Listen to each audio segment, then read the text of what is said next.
जय हिंद साथियों, मैं अपने इस वीडियो में आपका पुनः स्वागत करता हूं। दोस्तों, आज हम लोग बात करने वाले हैं अवरक्त विकिरण अर्थात इंफ्रारेड रेडिएशन। ये क्या होता है और इसके बारे में हम लोग डिटेल में जानकारी रखेंगे। इसके जो तरंगदैर्ध्य परिसर क्या होता है, आवृत्ति परिसर क्या होता है, इसका उत्पादन कैसे होता है, इन सब के बारे में हम लोग डिटेल में बात करते हैं। तो पहला नंबर दोस्तों हम बात करते हैं इसका तरंगदैर्ध्य परिसर क्या होता है अर्थात वेवलेंथ रेंज क्या है। तो आइए दोस्तों हम लोग स्टार्ट करते हैं अपने टॉपिक को।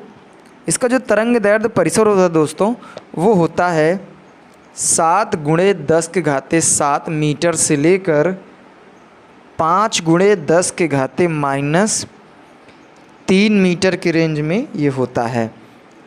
और अगर दोस्तों मैं बात करूँ इसका आवृत्ति परिसर, तो इसका आवृत्ति परिसर होता है 4×10⁻14 अर्थात 14 से लेके 6×10⁻10 हर्ट्ज़ तक 10 हर्ट्ज़ तक होता है दोस्तों। तो तरंगदैर्ध्य परिसर इतना होता है, इनके बीच में होता है, और आवृत्ति परिसर अर्थात फ्रिक्वेंसी रेंज इनके बीच में होता है। अब दोस्तों बात आती है कि इसका उत्पादन हम लोग कैसे करते हैं। तो दोस्तों जो इसका उत्पादन होता है वो गर्म वस्तुओं के द्वारा होता है, यानी जो वस्तुएं गर्म होती हैं, गर्म वस्तुओं के द्वारा। और भी हैं जैसे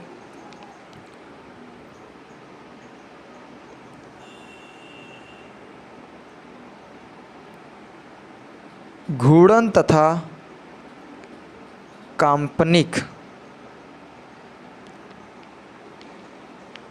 संक्रमणों द्वारा। ठीक है, तो गर्म वस्तुओं से भी होता है, और घूर्णन और कंपन करते हुए संक्रमणों द्वारा हम लोग अवरक्त अर्थात इंफ्रारेड रेडिएशन को हम उत्पन्न कर सकते हैं। तो ये दोस्तों इसका हुआ उत्पादन। अगर हम दोस्तों बात करें इसके गुण की, तो इस रेडिएशन में परावर्तन होता है, परावर्तन की घटना होती है, अपवर्तन की भी घटना होती है, अपवर्तन भी होता है, और इसमें विवर्तन भी होता है, विवर्तन की भी घटना घटती है, और फोटोग्राफी क्रिया भी इसमें होती है। तो ये इसके कुछ खासियत हैं जो इंफ्रारेड रेडिएशन। पहला नंबर तो इसमें परावर्तन की घटना घटित होती है, अपवर्तन की भी घटना घटित होती है, विवर्तन और फोटोग्राफी क्रिया भी की घटना घटित होती है। अब बात आती है दोस्तों इसका यूज हम लोग कहाँ करते हैं। तो देखिए मेन, ये तो एक कॉमन सा होता है, इसको आपको याद ही करना पड़ेगा। और जो मेन मुद्दा होता है वो होता है यूज अर्थात इसका उपयोग कहाँ करते हैं। तो आपको ये समझना बहुत ज़रूरी होता है कि इसका यूज कहाँ करते हैं। तो पहला नंबर तो इंफ्रारेड रेडिएशन का यूज हम लोग पौधघरों में, पौधघरों में पौधों को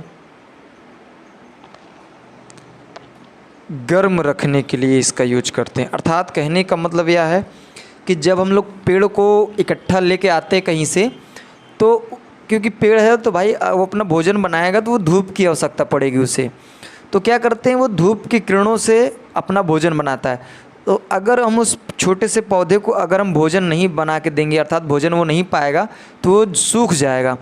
तो वो सूखे ना, अपना भोजन लगातार बनाता रहे और आगे वो इम्प्रूव करता रहे। तो इसलिए हम क्या करते हैं, उसमें हम गर्माहट देते हैं, अर्थात सूर्य की किरणों को उसमें पहुँचाने का काम करते हैं, ताकि वो जो पौधा है वो अपना भोजन बना सके और वो जीवित रहे। ताकि हम अगर गांव में उसको हम सप्लाई करने के लिए भेजें, तो वो जिस उद्देश्य से वो लोगों को दिया जाए वो काम हमारा हो जाए। तो पौधघरों में, अर्थात मैं कह सकता हूँ कि जिसको हम लोग नर्सरी बोलते हैं, वहाँ पे जहाँ पौधा मिलता है, तो वहाँ पौधघरों में पौधों को गर्म करने के लिए हम लोग इंफ्रारेड रेडिएशन का यूज करते हैं। और नेक्स्ट है कि युद्ध के दिनों में, देखिए युद्ध के दिनों में क्या होता है कि जब कोहरा पड़ जाता है या फिर धुंध आपको दिखता है, यानी धुंधली टाइप का दिखता है, तो यहाँ पे जो इसको कोहरे को और धुंध को हटाने के लिए हम लोग इंफ्रारेड रेडिएशन का हम लोग यूज करते हैं। तो कहने का मतलब यह है कि युद्ध के दिनों में कोहरा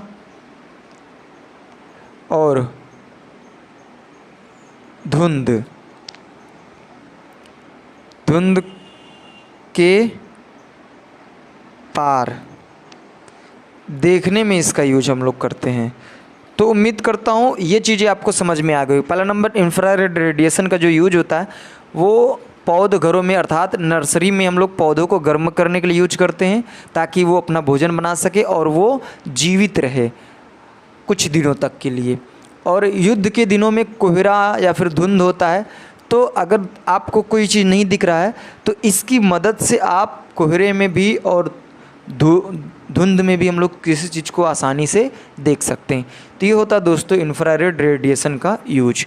तो उम्मीद करता हूँ दोस्तों ये आपको वीडियो समझ में आ गया होगा कि इंफ्रारेड रेडिएशन क्या होता है, इनका उत्पादन कहाँ से होता है, इनकी तरंगदैर्ध्य परिसर, आवृत्ति परिसर क्या है, इनके अंदर क्या क्या खासियत होती है, इन सब को लगभग हमने बताने का प्रयास किया।